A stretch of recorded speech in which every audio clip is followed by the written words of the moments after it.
बेली साहिब तुंहिंजी साहिबी हलो हलो बेली अजब ॾिठी मूं पन ॿोढ़ी पाताल में हलो हलो बेली पत्थर तारी तूं वसन मींहं मुदायत जा हलो हलो बेली सलबी वसी तूं बंदा रुसे तां मैं घोली जावां हलो हिक रब न रुसी तूं मियां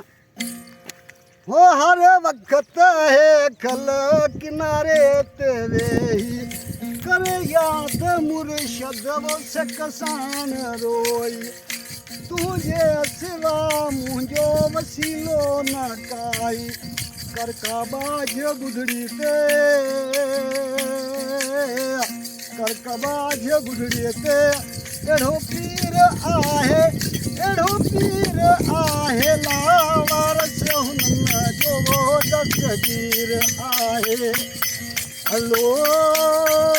वारस हुनन जोड़े हज़रत पीर आहे इंदो सद में साईं एड़ो पीर आहे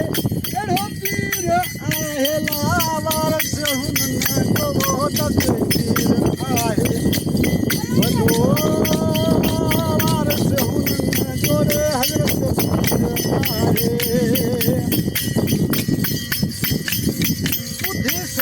बुढ़ी जो आयो सही दिलाने बुढ़ी साल बुढ़ी जो आयो सही दिलाने रोई छो पई माई वो कर हालत बयानी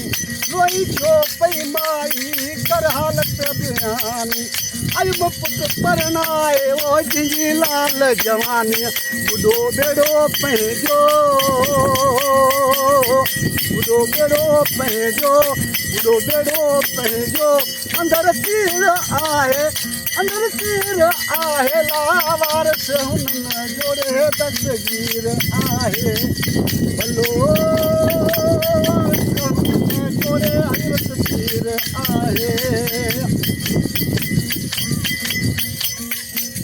सॼी जन्नत सूधो ॿाहिरि आयो आहे जहाज़ सॼी जन्नत सूधो ॿाहिरि आयो आहे जहाज़ कयो मालिक पूरो पंहिंजे महबूब जो राज़ कयो मालिक पूरो पंहिंजे महबूब जो राज़ साबित सभई निकिता